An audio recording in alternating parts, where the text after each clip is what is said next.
Well, good morning.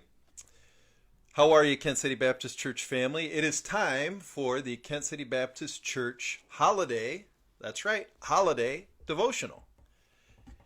And we have been going through the book of Matthew. We have been studying the Christmas story in this month of December.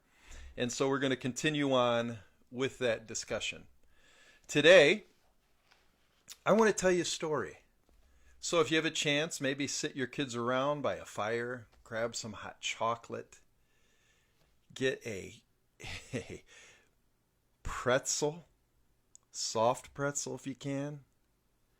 I want to tell you a story.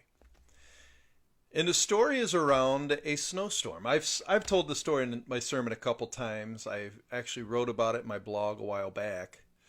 But the reason why I want to bring it up is because of the snowstorm that happened a couple days ago out in New York State and Pennsylvania. In Binghamton, New York, they had 40 inches of snow. Look at this picture. I just saw this today. Look at that. 4 feet drift out the front door. And this always fascinates me. And the reason it fascinates me because I was caught in, probably like a lot of you, the snowstorm of 1978 in Cleveland, Ohio. I was 12 years old. And I have pictures of it. I can remember we had giant snowdrifts out our backyard. We would make snow forts underneath those snowdrifts where even my sister and I put a couch underneath it one time. We'd sit in there and we'd go like that. And it's fascinating to me. It's fascinating to think about what happened during that time.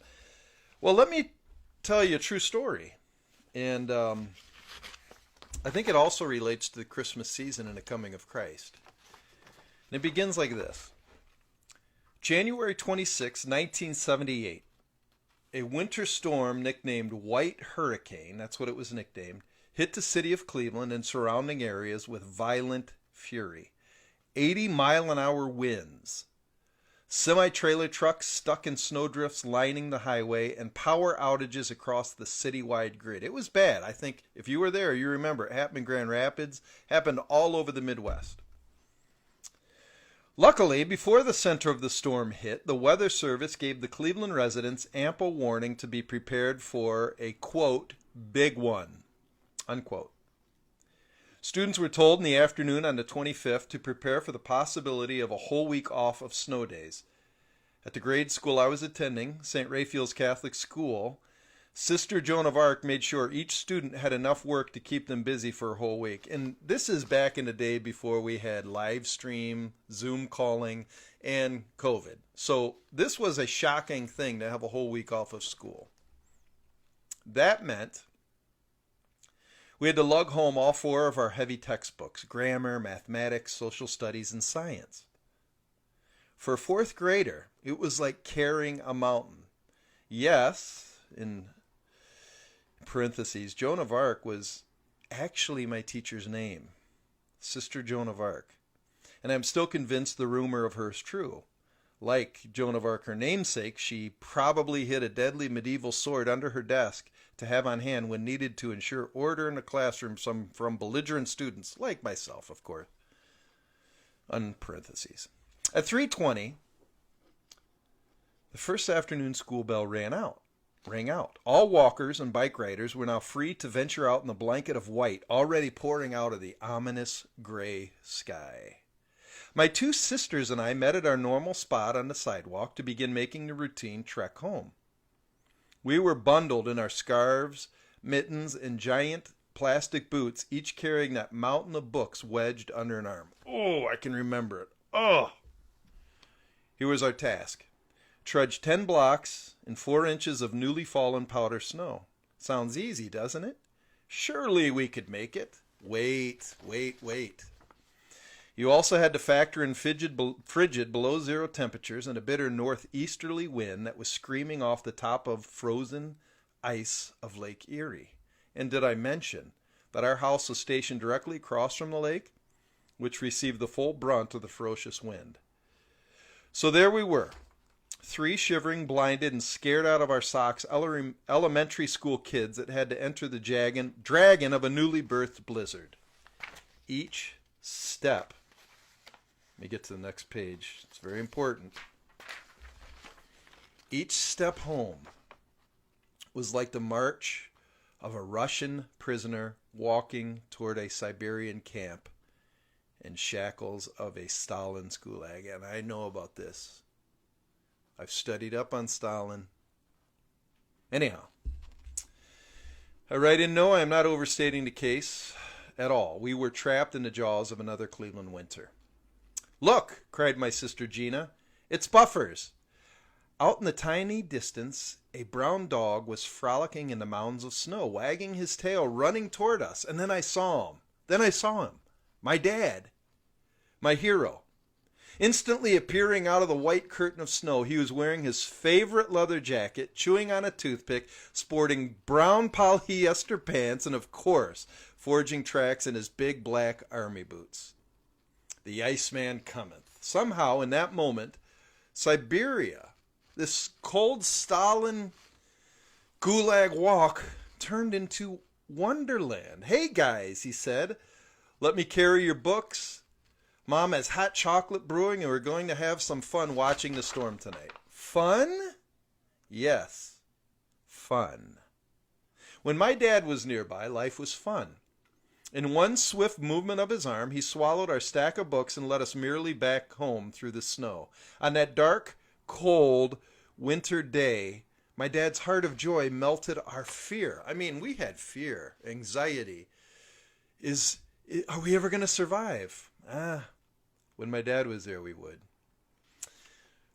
Paralleled, it ends like this. This is how it is walking with Christ. Though we face a scary and uncertain year, and we know that storms will surely come, and they've been coming this year. I mean, they've been swirling and beating down hard. Jesus is with us.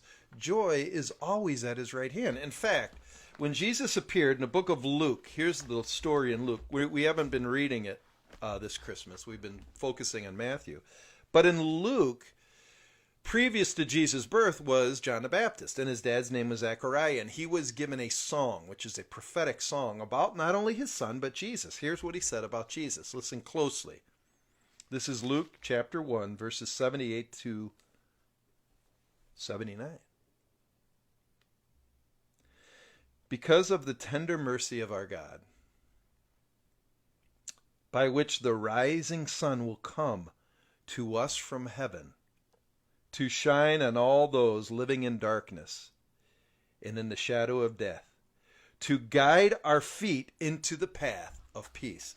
This is amazing. It's like the same story.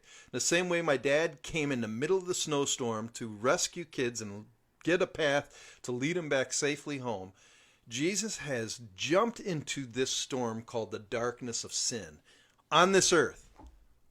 And it says here, he is the Son, S-U-N, sent to us from heaven. He brings brightness into the darkness of the storm for the purpose to shine on the living and to guide our feet into the path of peace. Instead of anxiety, instead of turmoil, instead of bitterness and rancor and disagreement and judging motives, Jesus says, I have come to bring peace. I'll take the responsibility. I'll die for sin. I'll guide us through the storm. We live in a day and age where everybody is blaming.